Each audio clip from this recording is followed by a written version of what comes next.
तो जो हम कल ने चर्चा किया था, आपको मूल अधिकार जो हमारा 6 है, इन सब का चर्चा जब किया गया था। मूल अधिकार वर्तमान में 7 हो गया, जो पहले 6 था लेकिन अब 7 हो गया। आज का चर्चा जो हम करेंगे कुछ और भी है, जो कि कह रहा है कि जो हमारा भारत के लोग है उसके लिए कुछ अलग विधि विधान है और जो विदेशी है उनके लिए कुछ अलग विधि विधान है। जो अनुच्छेद 14, 120, 21 और 21 का क आता जो है, इन सब का चर्चा भारतीयों के लिए किया गया है। आवश्यकता पड़ने पर आपातकालीन समय पे जो है अनुच्छेद 23, 24, 25 और 28 हो सके तो 15, 16, 29, 19 और 30 भी राष्ट्रपति लागू कर सकते हैं। संसद के बिना मंजूरी के ये लागू कर सकती है। केवल भारतीयों के लिए, जो गैर भारतीय नागरिक है उनके लिए अगर हमारे देश के प्रति रह करके अगर हनन की विधि सोच रहा है या किसी प्रकार के उन्माद फैलाना चाहता है तो राष्ट्रपति से निलंबित कर सकते हैं, किसी भी प्रकार का सजा सुनाया जा सकता है। और हड़ताल करना जो है, चक्का जाम करना, जब देखते होंगे आप लोग कि किसी का विरोध प्रदर्शन करते हैं, हम लोग चक्का जाम कर देते हैं, टायर जलाते हैं, उन्माद फैलाते हैं। इन सब चीजों से हमारा जो है मूल अधिकार का फर्क पड़ जाता है, नुकसान होता है और हमारे साथ साथ अन्य लोगों का भी मूल अधिकार का हनन होता है, कमजोर पड़ जाता है। इतना ही करना है तो हमें मुख्य रूप से जनता को जागरूक होना पड़ेगा। और यहाँ भारतीय जो संविधान में है, भारतीय संविधान में मुख्य रूप से जो आम जनता का अधिकार है इसको हनन कर दिया गया। सारा अधिकार नेता अपने हाथों में रखकर इस्तेमाल करते हैं और आम जनता की कोई जिम्मेदारी और जवाबदेही सरकार के पास नहीं हो पाता है, जिसके कारण क्या हमारा मूल अधिकार हनन किया जा रहा है। अस्थायी आवास हर व्यक्ति को चाहिए, जीने के लिए, रहने के लिए, खाने के लिए अस्थायी रूप से एक जगह चाहिए ताकि वह जी सके, रह सके, खा सके, लेकिन यह भी मूल रूप से नहीं मिल पाता है। आज कहीं और है तो कल कहीं और है। हाल फिलहाल जब G20 का मीटिंग हुआ था उस समय दिल्ली वासियों के ना जाने कितने के घरों को उजाड़ करके फेंक दिया गया। तो यहाँ क्या हुआ, नाम मात्र तो हमने मीटिंग किया लेकिन जो मूल अधिकार था दिल्ली वासियों का उसका क्या हुआ, रोजगार छीना गया। कितने रोज क्या रहा, दिल्ली जाम रहा, बंद रहा, एयरपोर्ट, हवाई अड्डा, रेलवे विभाग, सारी चीजें ठप पड़ गई। लेकिन लोगों का क्या हुआ, नुकसान हुआ। नेता क्या हुआ, कुछ नहीं, उनको तो लाभ ही लाभ है। तो हमारा जो मूल अधिकार था इसका ही हनन हो रहा है और इसका हनन का जिम्मेदार और जवाबदेही किसके पास है, नेता के पास है। लेकिन नेता के साथ साथ हमारे पास है, क्योंकि हमने उसको अधिकार दे दिया ऐसा करने का। क्योंकि हर व्यक्ति का जीने का अधिकार मूल अधिकार में है। जब हमने आपको बताया था सांप्रदायिक अधिकार, समता का अधिकार, समानता का अधिकार, तो वैसा सबका है। अगला था वोट डालना। हम जो वोट डाल रहे हैं ये हमारा मूल अधिकार नहीं है, नहीं भी डालने जाएंगे तो कोई बात नहीं, इससे कोई फर्क नहीं पड़ने वाला है। लेकिन वोट डालने का जो काम है ये राजनीतिक अधिकार है, हमें राजनीतिक तज्ञ के द्वारा मिला है। ये जो है मुख्य रूप से विधि के समक्ष ही कानून बन करके हमारे हाथ तक आता है। अगर कल होकर के कानून बना दिया जाए 25 वर्ष के से जो आगे का आदमी है, 25 वर्ष जिसकी आयु हो गया है वही वोट डालेगा तो 21 वर्ष वाला छट जाएगा स्वाभाविक, क्योंकि ये अधिकार मेरा अधिकार है ही नहीं, ये राजनीतिक अधिकार है। अगर फिर कहा जाएगा कि नहीं 21 से नीचे वाला हो जाए, 18 वाला कर दिया जाए, तो फिर 18 वाला भी वोट डाल के अपना प्रतिनिधित्व चुन सकते और प्रतिनिधित्व करवाने के लिए प्रतिनिधि को भेज सकते हैं।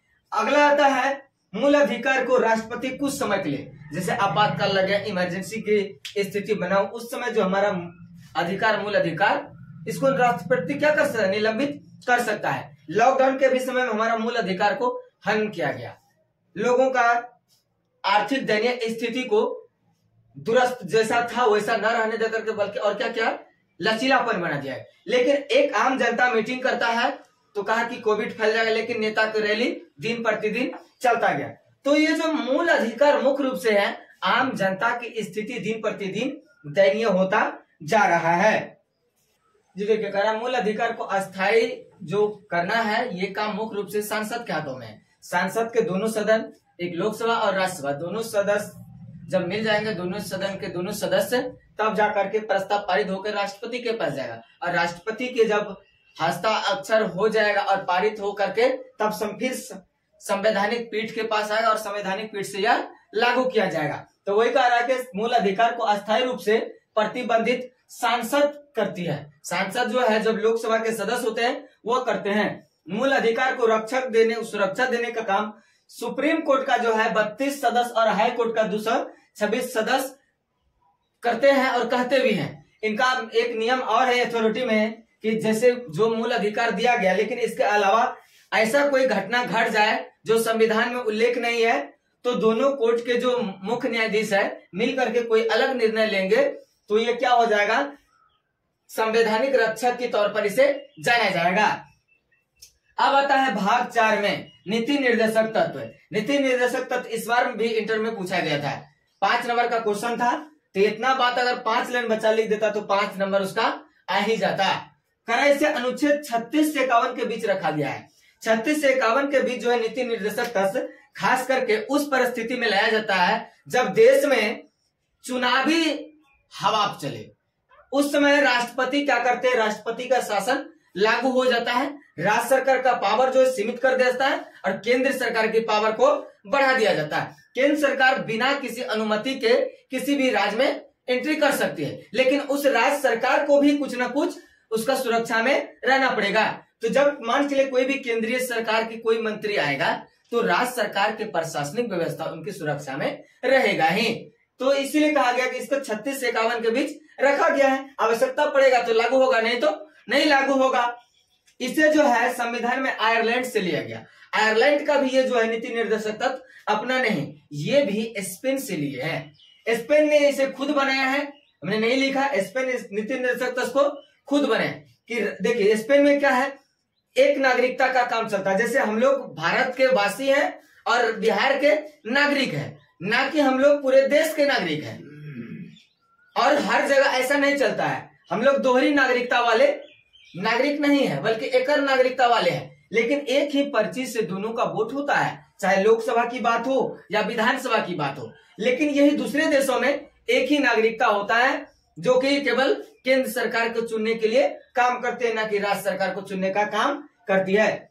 संविधान बनाते समय सरकार के पास इतने धन है कि नीति निर्देशक तत्व को चेक के समान है, वह जांच कर सकती है, जांच की टीम बैठा सकती है, जांच के टीम के तहत उसको और आगे बढ़ा सकता है। लेकिन केंद्रीय सरकार की मन में जो खटक चल रहा है, बातें खटक रही है, इसको समझना सबके बस की बात नहीं है। जो अपनी ताकत को कमजोर करने के लिए राज्य सरकार क्या करती है, हमेशा गिराना चाहती है।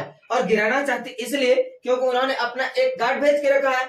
उनका गार्ड कौन है, तो केंद्र से जो गार्ड भेजा जाता है राज्य में, मुख्य रूप से वो होता है गवर्नर, राज्यपाल का काम करता है। तो राज्यपाल का तो मुख्य यही काम है कि राज्य को संभालना, मुख्यमंत्री को गिराना, विधायक को तोड़वाना। उसको आम जनता से कोई मतलब ही नहीं, क्योंकि आम जनता उसे भेजा ही नहीं। जो राज्यपाल का पद होता है, इसको राष्ट्रपति के प्रति प्रसाद के तहत दिया जाता है। राष्ट्रपति जब चाहे तब हटा सकती है और राष्ट्रपति जब चाहे तब उसको रख सकते हैं। और एक ही राज्यपाल 2 राज्य के मुख्यमंत्री को देख सकते हैं, शपथ ग्रहण करवा सकते हैं और राज्य के मालिक भी हो सकते हैं। तो बात आती है कि राज्यपाल जो होंगे उस राज्य के आदमी नहीं होंगे। राज्यपाल होने के लिए अलग राज्य के व्यक्ति अलग राज्य में बनेंगे। जैसे बिहार का व्यक्ति बिहार का ही राज्यपाल नहीं बनेगा, यहां से अलग जाकर के वो बन सकते हैं। ये केंद्र की नीति होती है। जय हिंद, जय भारत।